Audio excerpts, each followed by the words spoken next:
Градоначалничката на општина Кисела Вода Бети Стаменковска Трајковска денеска учествуваше во акција за пошумување во непосредна близина на паркот на Шахот во населбата 11 октомври Параки. Како што информираат од општината, во рамките на активноста биле засадени 20 нови дрвја, како почеток на серија акции за дополнително зазеленување и унапредување на животната средина во општината. Дрвјата се донација од Централна кооперативна банка АД Скопје, која со овој чин уште еднаш ја покажа својата општествена одговорност и поддршка за еколошките иницијативи на локалната самоуправа. Дел од вработените во банката денес беа заедно со градоначалничката на терен, придонесувајќи кон реализација на оваа значајна акција. Со денешната активност ја потврдуваме нашата заложба за континуитет во создавањето поубава, позелена и почиста Кисела Вода. Пошумувањето и уредувањето на зелените површини ќе бидат еден од моите приоритети во управувањето со општината, истакна Стаменковска Трајковска. Кога институциите, компаниите и граѓаните делат исти вредности, резултатите се видливи и трајни, изјави градоначалничката, додавајќи дека посветеноста на хигиената, уредноста и зачувувањето на јавните површини ќе оди рака под рака со нови проекти за пошумување, создавање мини паркови и ревитализација на постојните зелени зони. Премиерот Христијан Мицкоски денеска заедно со градоначалникот на општина Петровец Борче Митевски присуствуваше на поставување камен темелник на нов културен дом во општина Петровец.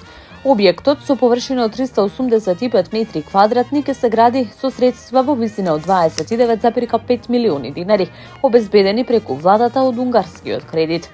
Градоначалникот Митевски истакна дека се очекува изградбата да заврши за една година, пошто објектот ќе биде свечено пуштен во потреба. Културниот дом е со големина од 385 метри квадратни. Средствата во висина од 29,5 милиони денари се обезбедени преку владата од унгарскиот кредит. Очекувам овој културен дом за само една година да биде готов и да имаме свечено пуштање на истиот.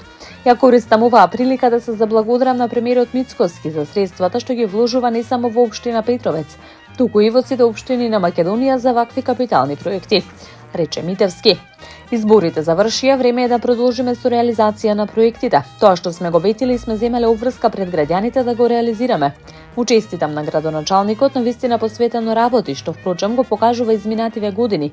Не случајно е по пети пат избран за градоначалник на општина Петровец, изјави Мицкоски. Новиот градоначалник на Скопје Орце Ѓоргиевски денеска го прими уверението и најави дека од вечерва почнува големата акција за чистење на градот, како што вети во предизборната кампања. Официјално од денес Скопје испишува нова страница во својата историја. Денешното уверение е символ на довербата што ми ја дадоа граѓаните на Скопје, но истовремено и голема обврска да работам одговорно, посветено и силно, со јасна визија, конкретни резултати и многу дела. Благодарен сум за секоја поддршка, вели Ѓоргиевски, за секој скопјанец што препозна искреност, посветеност и дела за зборовите. Истакнува дека ќе биде градоначалник на сите, без разлика на верска, национална, партиска или било каква припадност. За мене поделбите не постојат, она што и моја водилка е обезбедување на подобра иднина и достоинствен живот за сите. Тука нема да се штедам. Скопје го менуваме од корен уште од вечерва. Започнуваме со првата голема акција, тоа е за 72 часа да го исчистиме градот, токму како што и ветив, истакна Ѓоргиевски. А утре започнуваме со темелна реорганизација на јавните предпријатија и нормализирање на состојбите во нив, напиша Ѓоргиевски на неговите социјални мрежи. Најавува дека Скопје ќе добие нови проекти, дел од нив ќе започнат во наредните денови. Инвестиции во инфраструктурата, образованието, спортот, животната средина и транспарентноста.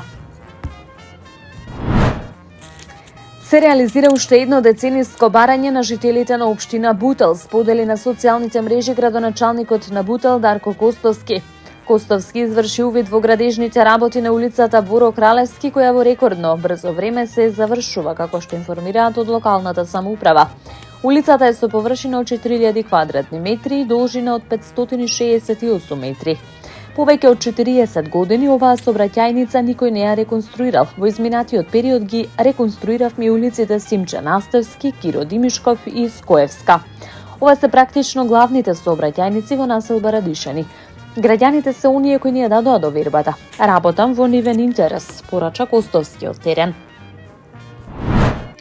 По повод месецот на женското здравје од општина Карпош известуваат дека и во месец ноември средствата за бесплатни ехо прегледи се уште не се исцрпени. Упатуваме апел до младата женска популација да ја искористи можноста која ја нуди овој проект и да направи превентивни ехо прегледи на дојка. Овој проект се реализира преку програмата за еднакви можности меѓу жените и мажите за 2025 година на општина Карпош, како проект на активност за превенција и подршка на женското здравје, во соработка со приватната здравствена установа Свети Алексеј, која се наоѓа во поликлиника Букуреш во Карпош 3. Подсетуваат од локалната самоуправа. Овие бесплатни ехо прегледи на дојки се наменети за девојки од 20 до 30 годишна возраст. За истите локалната самоуправа издвоила 200.000 динари. Таму е Скопје, град мој љубав лише, што ми расте сни. Вечно ќе ја